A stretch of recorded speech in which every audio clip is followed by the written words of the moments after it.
ఆ విషయం అందరికీ తెలుసు. కానీ వారు కొత్తగా ఇప్పుడు 9 గంటల నుంచి 9 గంటల కాల్ షీట్ కావాల్సిందే అని వారు చెప్పడం జరిగింది. దానికి మేము పలు రకాలుగా ఈ రోజు వరకు కూడా దాన్ని ఆమోదించలేదు. తర్వాత దాంట్లో నుంచే కొందరు నిర్మాతలు బయటకు వచ్చేసి చాలా మంది మాట్లాడారు. వీళ్ళు నాయకులు రాజకీయాలు చేస్తున్నారు, కార్మికులు ఒప్పుకుంటున్నారు, వారికి వాళ్ళు చెప్పట్లేదు అని. ప్రతి విషయం కూడా మీ కార్మిక నాయకులు అందరూ కూడా మీ అందరికీ ప్రతి ఒక్క విషయం కూడా తెలియజేస్తూనే ఉన్నాం. ఈ 15 రోజుల నుంచి ఏం జరుగుతుంది కూడా మీ అందరికి తెలుసా తెలీదా? కానీ మనలో ఐక్యత లేదని, వారు ఏమి చేయలేరని, 10 రోజులు వాళ్ళ షూటింగ్ బంద్ చేస్తే వాళ్లే మన దగ్గరకు వస్తారని, వారే కడుపు కాలితే వాళ్లే వస్తారనే విధంగా ఎవరికి నచ్చినట్టుగా వారు మాట్లాడుతూ ఉన్నారు. ఆ విషయాలు మాకు చాలా బాధ కలుగుతున్నాయని చెప్పేసి పలుసార్లు ఛాంబర్ లో చెప్పాం. సార్ మీరు పెంచిన తర్వాత మీ కండిషన్లు ఏంటో అన్ని మాట్లాడుతున్నాం, ఎంత పెంచుతారో క్లారిటీ చెప్పండి. కానీ అనవసరమైన విషయాలు మా కార్మికులు ఓపికని గనక తప్పుపడితే మాత్రం సహించేది లేదు. కాబట్టి మీరు కార్మికులు ఒక్క మాట అంటానికి కూడా వీల్లేదని మేము ఛాంబర్ లో చెప్పాం. ఆ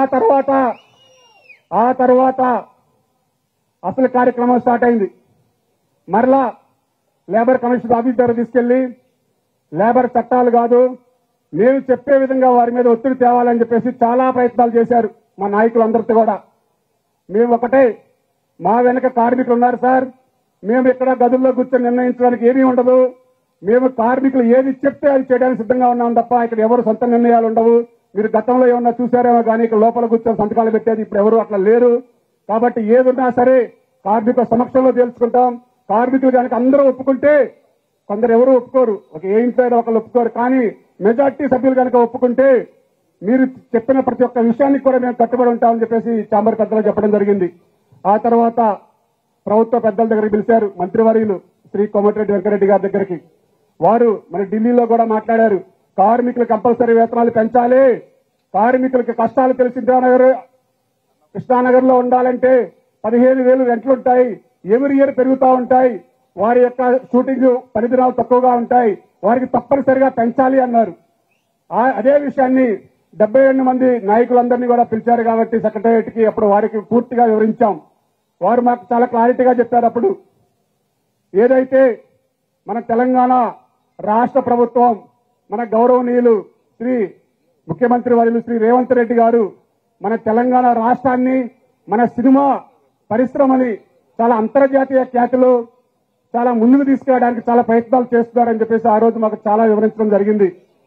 కావున మేము గౌరవ ముఖ్యమంత్రి వర్యులు శ్రీ రేవంత్ రెడ్డి గారికి, మన సినిమాటోగ్రఫీ మంత్రి వర్యులు శ్రీ కోమటిరెడ్డి వెంకరెడ్డి గారికి మేము విన్నవించుకునేది ఒకటే, మేము కార్మికులం, సినిమా కార్మికులం, మాకు సినిమా తప్ప వేరేది ఏమీ తెలియదు.